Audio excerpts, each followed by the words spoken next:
No final da tarde de 4 de agosto de 2020, Beirute estava cheia de vida e movimento. Enfermeiras traziam recém-nascidos ao mundo, pessoas voltavam do trabalho e uma noiva se preparava para fotos de casamento. Era só mais uma terça-feira comum, até que deixou de ser.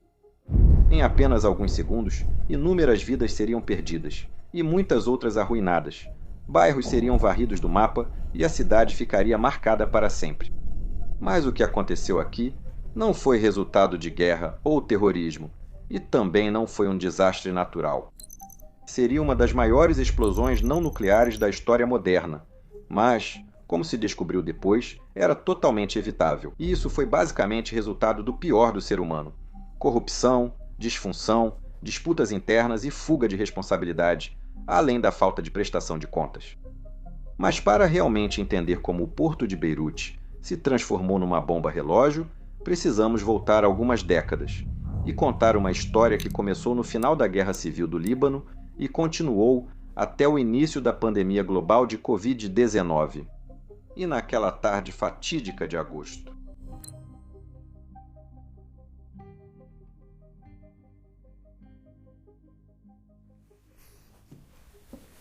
Ei, antes de começarmos, só quero te contar que este será o primeiro episódio de um canal novinho em Folha, que já está no ar.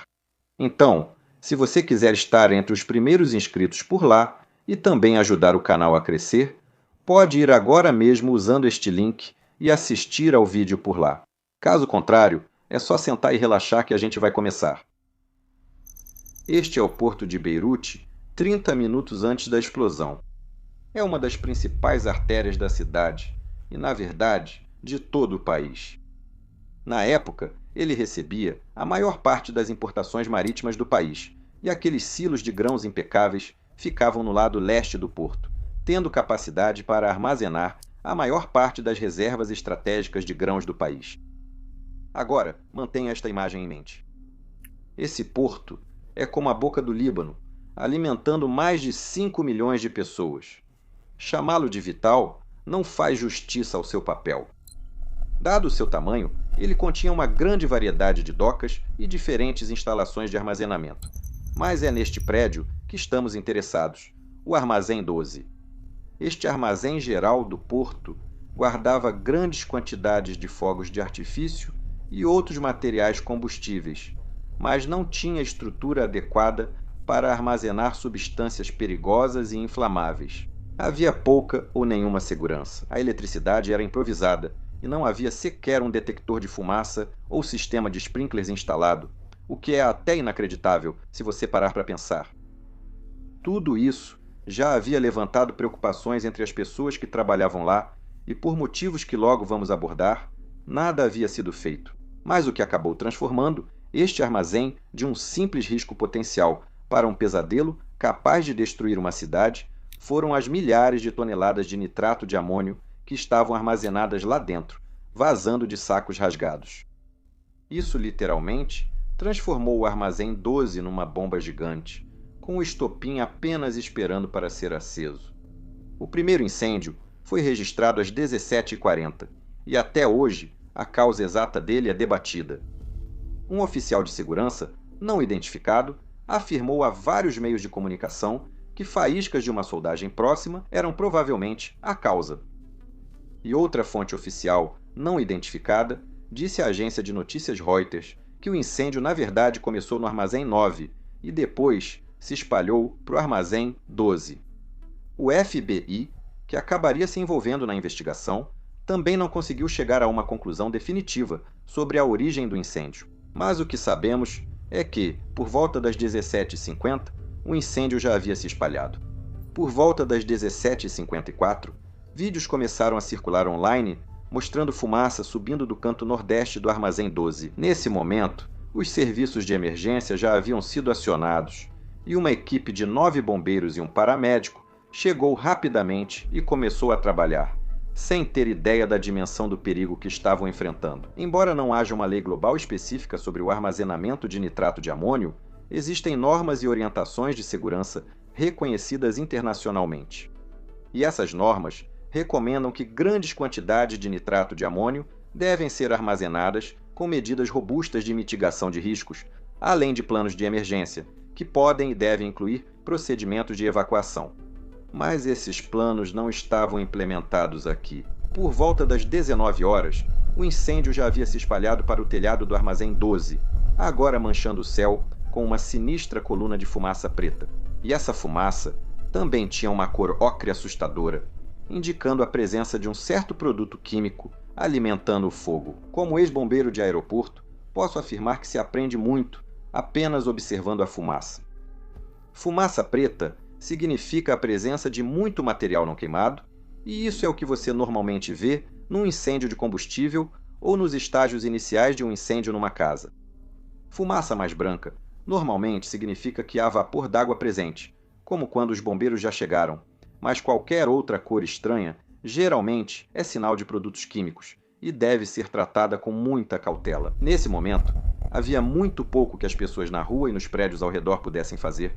Elas só podiam assistir, e algumas também pegaram seus celulares para gravar. O incêndio era visível de longe, e quem estava em escritórios ou apartamentos atrás das janelas provavelmente se sentia seguro ali. Mas mal sabiam eles o quanto estavam enganados. Aquelas janelas logo se transformariam em milhares de estilhaços voando diretamente em direção deles como mísseis. E foi mais ou menos nessa hora que algumas pessoas começaram a perceber que provavelmente não era um incêndio comum. Agora, o motivo para isso, além da cor da fumaça, era que, às 18 horas e 5 minutos, a fumaça também começou a estalar. Pequenos pontos de luz dançavam na parte mais escura da fumaça, provavelmente resultado dos fogos de artifício guardados no armazém 12. Mas o que ninguém entendia era que, além daqueles fogos de artifício, outro processo devastador envolvendo calor, pressão e decomposição química havia chegado num ponto crítico de ruptura. E então? Essa foi uma das maiores explosões não nucleares da história da humanidade, e ela destruiu Beirute completamente.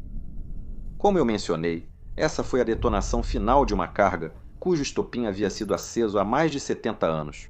Um estopim feito de burocracia, um sistema construído para adiar responsabilidades, ignorar alertas e permitir que perigos conhecidos permanecessem intocados. Mas antes de te explicar como isso foi possível, vamos parar aqui e explicar exatamente o que é o nitrato de amônio e por que ele se torna tão perigoso quando exposto ao calor, estando confinado ou contaminado, ou como neste caso, todas as opções acima.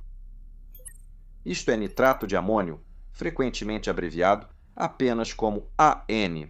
Composto por pequenos grânulos cristalinos, é um sal, mas não do tipo que você encontra na sua mesa. Ele é produzido pela neutralização do ácido nítrico com amônia, antes de ser seco e granulado em pelotas. E o composto resultante, NH4NO3, é frequentemente descrito como uma espécie de bateria de nitrogênio, uma forma compacta e eficiente de armazenar nitrogênio para transporte e uso posterior. Na agricultura, é um fertilizante altamente valorizado, pois fornece nitrogênio em duas formas, amônio e nitrato.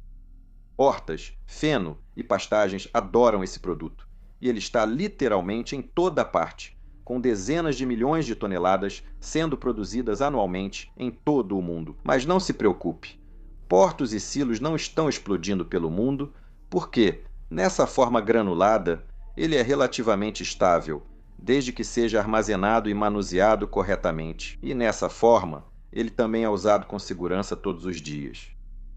Mas essa estabilidade tem seus limites. Se for exposto a calor intenso, especialmente em grandes quantidades em espaços confinados, ou se estiver contaminado, o nitrato de amônio pode se tornar extremamente perigoso. Ele é considerado um agente oxidante, ou seja, não funciona como combustível como materiais inflamáveis. Quando aquecido, ele pode liberar oxigênio e gases reativos que facilitam a ignição e aumentam a intensidade da queima de materiais combustíveis próximos. Mas então, se o calor for suficientemente alto, o nitrato de amônio também começa a se decompor quimicamente, e essa decomposição produz grandes volumes de gases quentes, incluindo vapor d'água e gases à base de nitrogênio. E esse processo libera calor adicional, alimentando ainda mais a decomposição. Então, sob as condições certas, a reação pode rapidamente se acelerar e sair do controle. Contaminantes, como poeira, embalagens ou outros resíduos, aumentam ainda mais o risco, pois adicionam mais combustível, reduzindo a energia necessária para iniciar o processo e acelerando a reação. Então, o que aconteceria se um estoque de nitrato de amônio se encontrasse em um foco de incêndio dentro de um prédio? Bem, à medida que a temperatura se aproxima do ponto de fusão do nitrato de amônio, em torno de 170 graus Celsius, os grânulos sólidos começarão a derreter, formando um líquido transparente. E quando a temperatura continuar subindo, ele começará a se decompor cada vez mais rápido. Isso então produzirá grandes volumes de gases quentes num tempo muito curto. E se isso acontecer num espaço aberto, esses gases simplesmente se expandiriam e se dissipariam, mas num ambiente confinado e restrito, como um armazém, por exemplo, isso fará com que a pressão aumente de forma violenta. Essa reação costuma ser lenta, mas se muito material for aquecido de uma vez, o processo pode sair do controle. Mesmo uma pequena quantidade de nitrato de amônio sólido pode liberar um grande volume de gás quente quando está se decompondo dessa forma, e quando confinado, isso produz uma onda de choque poderosa, percebida como uma explosão massiva. Agora, entender a fundo casos como este exige juntar uma grande quantidade de informações de relatórios, artigos e bancos de dados internacionais. E toda busca que fazemos deixa um rastro para trás. Um rastro que pode ser seguido por entidades com más intenções. Minha equipe e eu usamos o NordVPN, patrocinador de hoje, para garantir proteção durante nossas pesquisas. Neste caso, por exemplo, nós realmente fomos a fundo para trazer essa história para você, o que incluiu acessar vários bancos de dados do governo e documentos vazados. E isso é algo que muitas vezes pode atrair atenção indesejada. Mas com o NordVPN, ele vai criptografar nossa conexão para que ninguém possa ver o que estamos pesquisando ou de onde tiramos essas informações, o que nos dá um pouco mais de tranquilidade. Além disso, o recurso Threat Protection Pro da Nord analisa ativamente os sites antes mesmo de você clicar neles para garantir que são legítimos. E ele vai bloquear automaticamente golpes de phishing, malwares e sites de notícias falsas, que são feitos para explorar tragédias como esta. Então, a Nord não é só a VPN mais rápida que existe, ela também é a única certificada de forma independente por especialistas em cibersegurança.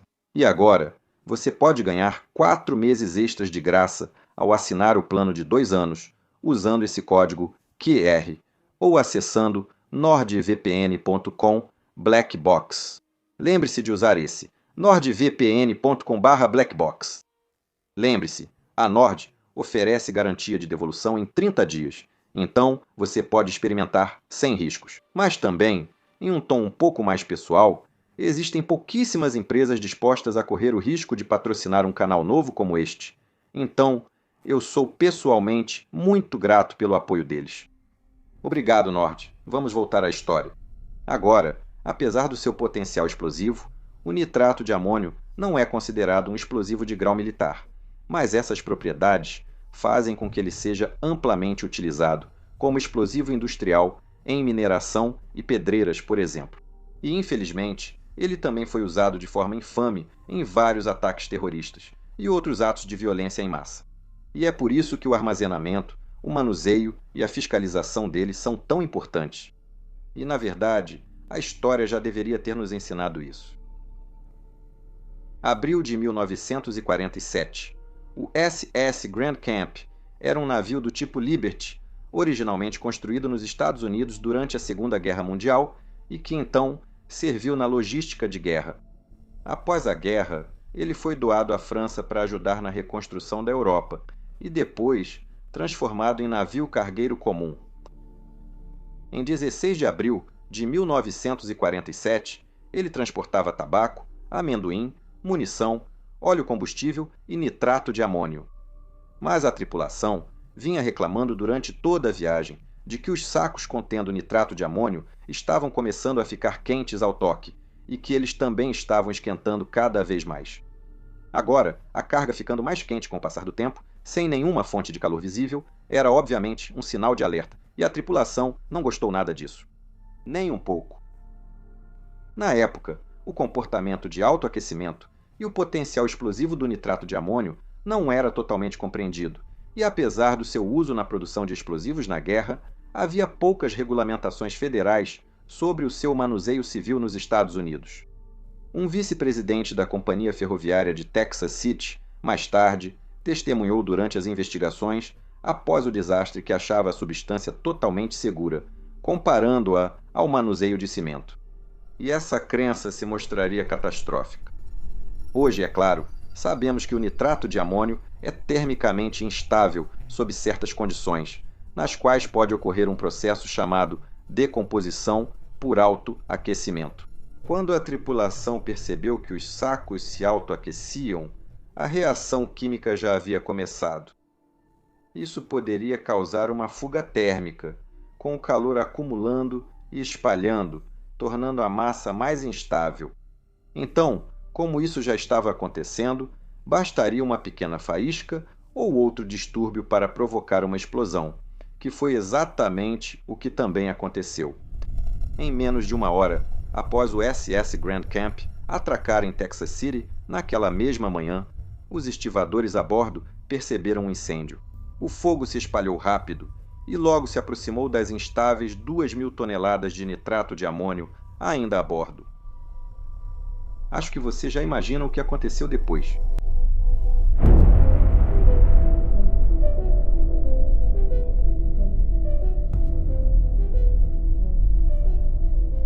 Às 9h12, o SS Grand Camp detonou. Essas imagens não são de Beirute em 2020, não. Elas são de Texas City em 1947, embora os danos sejam notavelmente semelhantes em escala. A explosão criou um tsunami, estimado em vários metros de altura, que imediatamente inundou a área ao redor. A fábrica da Monsanto, localizada a cerca de 90 metros do cais, foi completamente destruída. Janelas em Houston, a 60 quilômetros de distância, foram estilhaçadas e disse que o impacto também foi sentido até a Louisiana, a 400 quilômetros da explosão. Por fim, o exército dos Estados Unidos foi enviado para ajudar nas consequências do desastre, onde 581 pessoas acabaram morrendo e mais de 5.000 ficaram feridas. O desastre portuário do Texas, em 1947, acelerou a regulamentação do nitrato de amônio nos Estados Unidos e também influenciou indiretamente as normas internacionais que surgiram posteriormente. Mesmo que a substância continuasse a ser amplamente utilizada, aquela enorme explosão foi um aviso claro, e depois disso, ninguém poderia dizer que manusear isso era o mesmo que manusear cimento. E isso nos leva a Beirute, em 1975. Avisos só importam se as pessoas lembram e aplicam as lições, e no Líbano, nessa época, as condições já começavam a se formar para que a história se repetisse. Quando falangistas atacaram um ônibus que levava palestinos para um campo de refugiados em Tel al-Zadar, nos arredores de Beirute, no dia 13 de abril de 1975, as tensões finalmente explodiram. Esse foi o ponto de ruptura para uma região que já estava profundamente dividida por questões religiosas, e o Líbano entrou em guerra civil. Uma guerra que duraria 15 anos inteiros. Durante essa guerra, Beirute ficou mais ou menos dividida por uma linha verde, com a parte oeste sendo Beirute muçulmana e a leste cristã. O país era naquela época governado sob um sistema de divisão de poder conhecido como Pacto Nacional. Formado pelo presidente Bijara al-Khouri e pelo primeiro-ministro Riad al-Sol em 1943, o Pacto Nacional era um acordo não escrito que reservava os principais cargos do governo para determinadas seitas religiosas. Determinava que o presidente deveria ser um cristão maronita, o primeiro-ministro um muçulmano sunita e o presidente do parlamento um muçulmano xiita.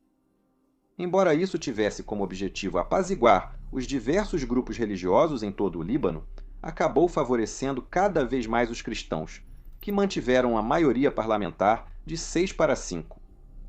Esse viés se baseava num censo desatualizado, mas continuou em vigor, mesmo com as mudanças na dinâmica populacional ao longo do tempo. Portanto, não é surpreendente que isso tenha criado enormes tensões, já que muitos na comunidade muçulmana se sentiam subrepresentados e marginalizados por um governo dominado por uma maioria cristã. E foi assim que surgiu a Linha Verde. Beirute e o Líbano estavam divididos culturalmente, espiritualmente e agora, até fisicamente. Em 1989, o Líbano estava pronto para a paz, ou pelo menos para o fim dos combates e do derramamento de sangue. Membros do parlamento libanês se reuniram em Taif, na Arábia Saudita, onde aceitaram um pacote de reformas constitucionais. E a partir desse ponto, o poder do presidente, tradicionalmente maronita, foi reduzido em relação ao do primeiro-ministro sunita e ao do presidente xiita da Assembleia Nacional.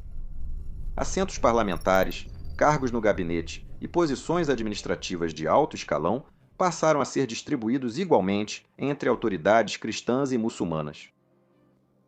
O Acordo de Taif realmente estabeleceu a paridade, mas embora a guerra tivesse acabado, divisões profundas ainda permaneciam e, além disso, o país agora tinha pela frente a difícil tarefa de reconstruir a sua infraestrutura deteriorada, estimada em vários bilhões de dólares. Como a Constituição visava equilibrar o poder entre cristãos e muçulmanos, logo se tornou costume que todas as 18 seitas religiosas do país tivessem representação no governo, nas forças armadas e no serviço público. As cadeiras no parlamento eram divididas entre cristãos e muçulmanos e depois distribuídas proporcionalmente entre suas denominações. Todos os cargos do setor público e postos do governo também eram divididos de forma semelhante, e havia muitos subgrupos e comunidades religiosas a serem considerados. O poder era compartilhado, mas a responsabilidade ficou difusa, paralisando instituições e permitindo a corrupção. E embora esse sistema tenha sido originalmente concebido para ser provisório e temporário, acabou persistindo por décadas e, na verdade, continua em grande parte a definir a estrutura política libanesa até hoje. Esse era o contexto, e à medida que o país se aproximava de 2020, cada vez mais problemas começaram a se revelar, muitos dos quais foram causados diretamente ou agravados por esse sistema. Havia uma inflação enorme, desemprego crescente, apagões diários e, claro, então veio a Covid. O que mais poderia dar errado? Bem, o porto de Beirute era em muitos aspectos um microcosmo de todo esse sistema. Até 1990, o porto era administrado de forma privada, mas após o fim da Guerra Civil, a administração do porto voltou para o Estado, o que significa que ele passou a estar sujeito à mesma divisão e aos mesmos problemas do restante do país. Políticos e ex-senhores da guerra agora tinham interesses financeiros no porto, mas não conseguiam chegar a um acordo sobre como administrá-lo. Em 1993, foi criado um órgão administrativo provisório para supervisioná-lo temporariamente, e essa nova autoridade portuária tinha 7 cadeiras, que foram divididas entre as principais facções políticas do Líbano, o que, sem surpresa, não melhorou em nada a situação. As disputas de poder que se seguiram tornaram quase impossível tomar qualquer decisão, inclusive sobre segurança. Mesmo após o Ministério das Obras Públicas e Transportes assumir a supervisão, ele não tinha autoridade para administrar o porto. Então, a única coisa que isso fez foi criar ainda mais ambiguidade, permitindo uma situação legal confusa sempre que surgiam disputas. Ninguém sabia quem realmente estava no comando. Consequentemente, o porto, que era um ativo incrivelmente valioso, só atraía escândalo atrás de escândalo. Só em 2019, o porto de Beirute movimentou um valor estimado em 20 bilhões de dólares em comércio, representando 78% das importações do Líbano e 48% das exportações, com as facções políticas colocando aliados em posições de destaque para que pudessem desviar receitas e até contrabandear mercadorias para dentro do país. O jornalista investigativo Riad Kobesi, que estudou a corrupção no porto por mais de uma década, concluiu que ele nunca foi destinado a gerar receita para o Estado, mas sim a encher os bolsos das máfias que comandam o país. A situação era tão grave que o ministro de Obras Públicas e Transportes estimou em 2012 que o Líbano estava perdendo mais de US$ 1,5 bilhão por ano em evasão fiscal com o porto, que àquela altura já era conhecido como a Caverna de Alibabá e os 40 ladrões. Então, esse era o cenário do Líbano quando o MV Rosos entrou no porto em novembro de 2013. Ela era uma embarcação de carga geral de convés único, discreta, originalmente construída no Japão como navio draga. Agora, vou tentar explicar como a história desse navio acabou sendo noticiada pela mídia, então tenham paciência, porque as coisas vão começar a ficar bem confusas. Existem vários relatos conflitantes, então vamos analisar alguns dos possíveis cenários.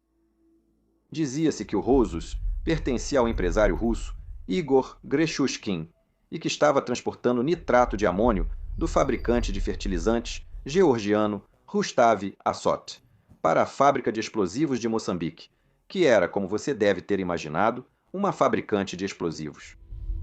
Supostamente, a Savaru Limited, uma empresa de comércio de produtos químicos com sede no Reino Unido, havia comprado o nitrato de amônio da Geórgia, e o Rosos havia sido solicitado a parar no porto de Beirute para embarcar mais equipamentos sísmicos a serem entregues na Jordânia antes de continuar sua viagem para Moçambique. No entanto, após várias investigações, nada disso pode realmente ter sido verdade. À medida que os investigadores aprofundaram as investigações, a história começou a se desfazer e descobriu-se que quase toda a trajetória do navio era contestada. Os registros de propriedade eram conflitantes. A rota do navio mudava de um relato para outro, e sua missão declarada se tornava cada vez mais vaga com o passar do tempo. No final, as autoridades tiveram dificuldade até mesmo para verificar os fatos mais básicos sobre o que o Rosos estava fazendo ou para quem. Absolutamente nada estava claro. Algumas informações apoiavam a afirmação de que o Rosos foi forçado a entrar no porto de Beirute devido a problemas mecânicos e falhas no motor, enquanto outras alegavam que isso ocorreu porque Greshushkin não tinha dinheiro suficiente para pagar a passagem pelo canal de Suez. E talvez tenha sido um pouco dos dois. O capitão do navio, Boris Prokoshev, afirmou posteriormente que o proprietário do Rosos havia ordenado que ele parasse em Beirute para embarcar carga adicional, a fim de pagar pela passagem. E se isso fosse verdade, logo ficaria claro que embarcar carga adicional não era nada fácil para o Rosos. Veja, o navio não era um navio roll-on, roll-off e estava totalmente despreparado para esta tarefa. Ao tentar carregar assim mesmo, as escotilhas sobre o nitrato de amônio teriam entortado, pois o navio já levava mais peso do que o permitido.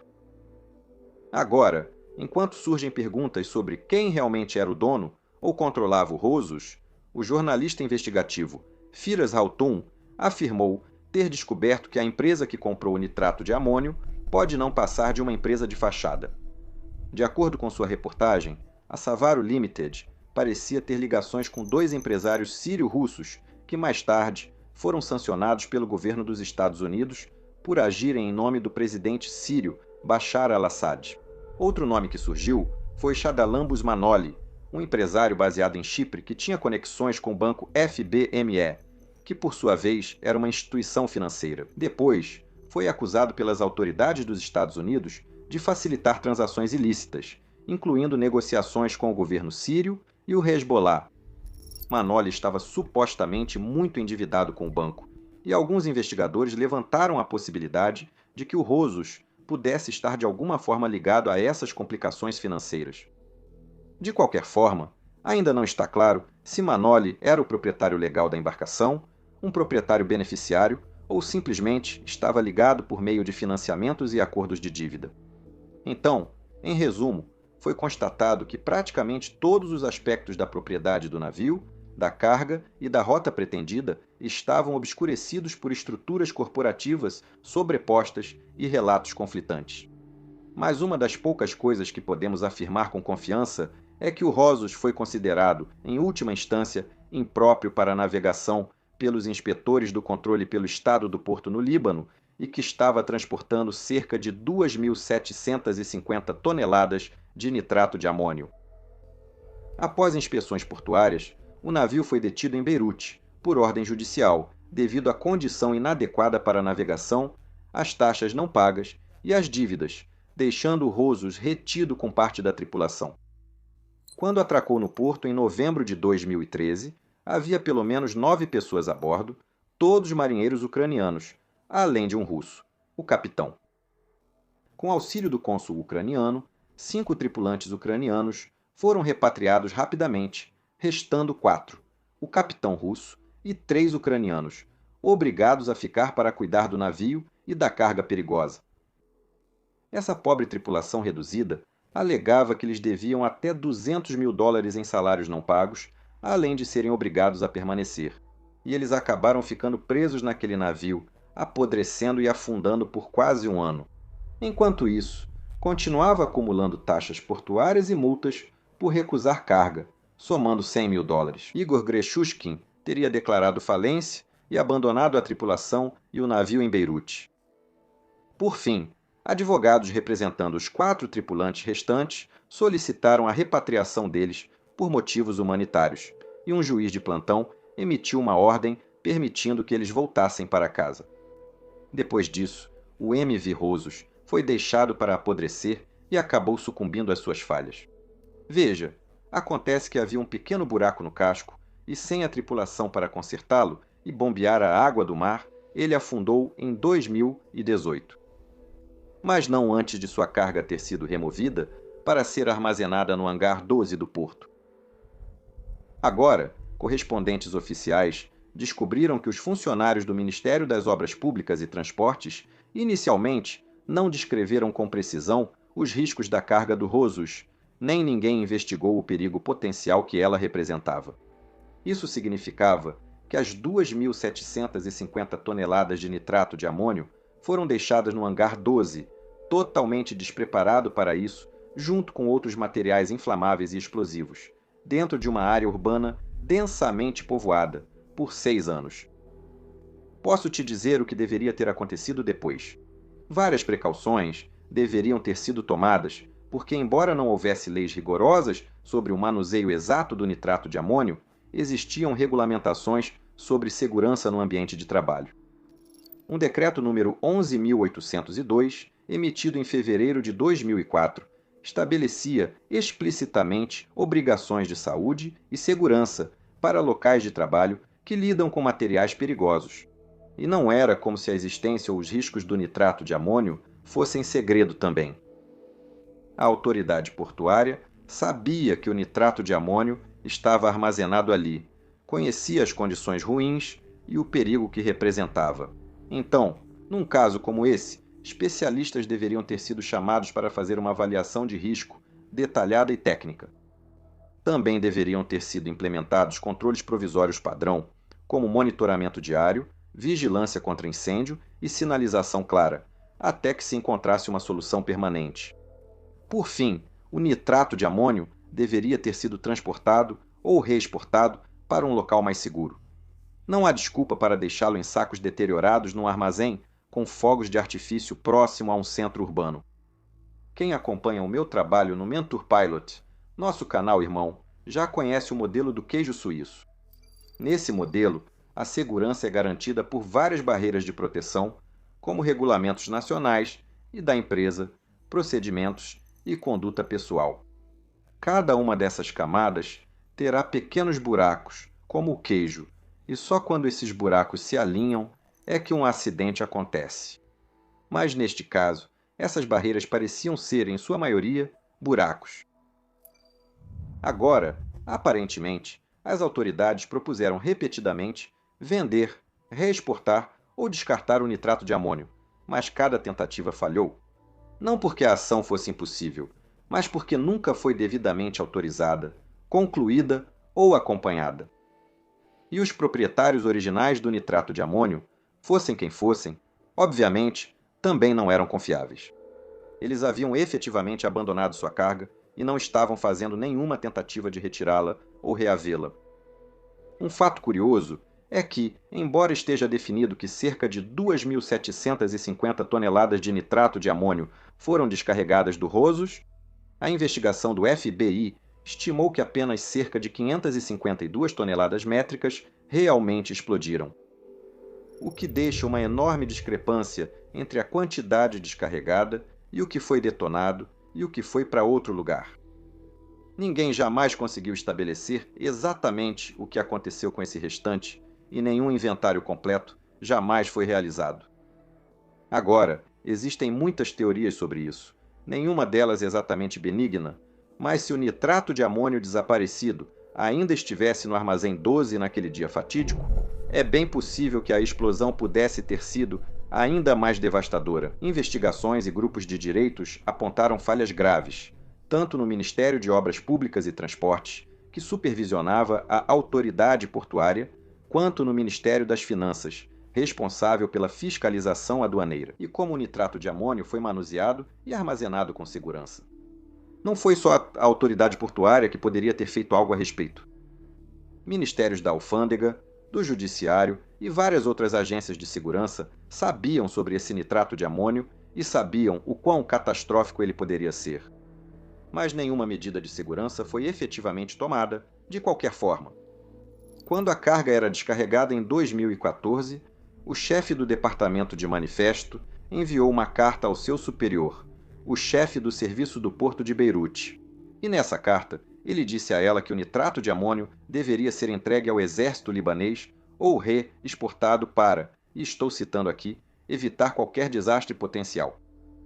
Além disso, em 13 de novembro de 2014, o capitão do porto de Beirute foi colocado como responsável pela carga. No armazém 12, mesmo sendo totalmente responsável, ele alegou que não podia fazer nada, pois o armazém estava sob a autoridade da administração de alfândega e da autoridade portuária. As evidências mostram que vários líderes do Líbano, como o presidente Michel Aoun e o então primeiro-ministro Hassan Diab, dentre outros, foram alertados sobre os riscos do material. Mesmo assim, não adotaram medidas para proteger o público. Então, esse sistema não falhou de uma vez só. Não, ele falhou aos poucos, até que uma única faísca foi suficiente para desencadear o desastre. E isso finalmente nos leva de volta ao cais em 4 de agosto de 2020. Segundo relatos, a autoridade portuária enviou operários para consertar danos estruturais sem supervisão, e eles faziam reparos com solda por volta das 16 horas. Então, em algum momento, um incêndio começou nas proximidades dessas obras, e, embora a origem do fogo e suas causas iniciais permaneçam incertas, soldar tão perto de onde nitrato de amônio e outros materiais inflamáveis estavam armazenados talvez não tenha sido a melhor ideia, pelo menos não sem precauções. De qualquer forma, por volta das 17h45, o armazém 12 estava em chamas, e o fogo rapidamente alcançou o nitrato de amônio que estava em seus sacos podres e rasgados lá dentro.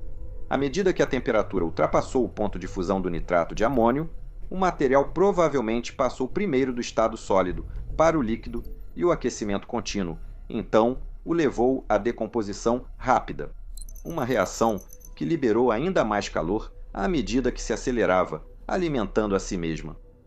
Os gases, rapidamente em expansão que se seguiram, logo geraram uma pressão enorme, e sem ter para onde escapar, essa pressão se transformou em uma onda de choque devastadora. Uma bola de fogo agora engolia o porto. Os silos, que se erguiam acima e armazenavam cerca de 108 mil toneladas de grãos, o suficiente para fazer pão para até 1.700.000 pessoas, foram destruídos imediatamente. 9 trabalhadores estavam dentro na hora da explosão, e seus corpos nunca foram encontrados. Isso também ocorreu com a equipe inicial enviada para combater o incêndio, que morreu instantaneamente.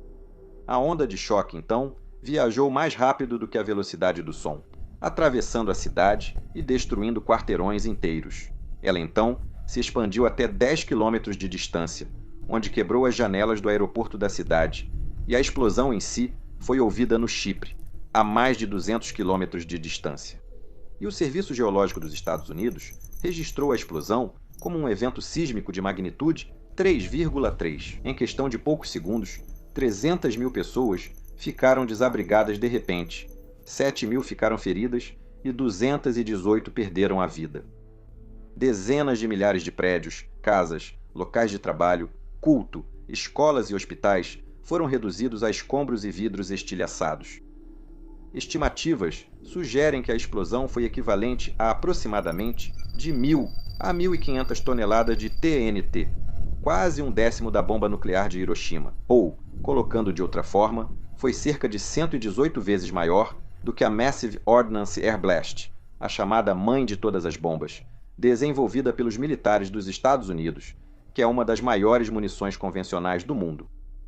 Então, onde antes havia o armazém, agora havia uma cratera fumegante, que logo foi preenchida com a água do mar Mediterrâneo ali perto.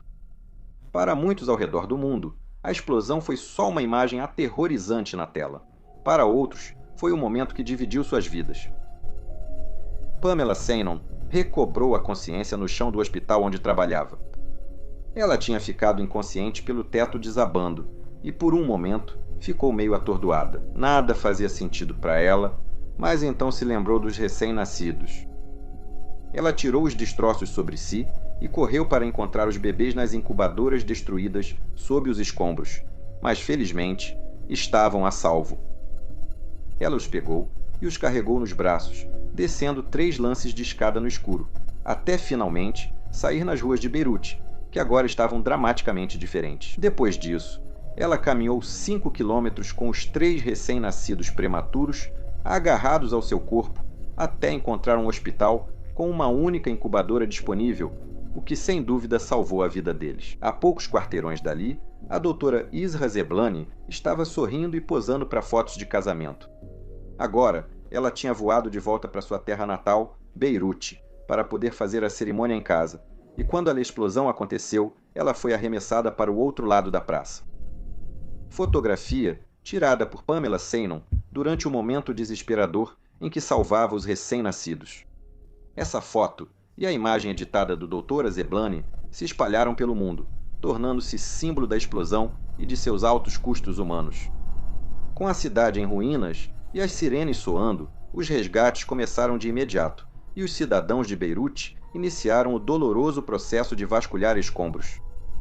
Os serviços de emergência ficaram sobrecarregados rapidamente e os hospitais foram inundados de vítimas.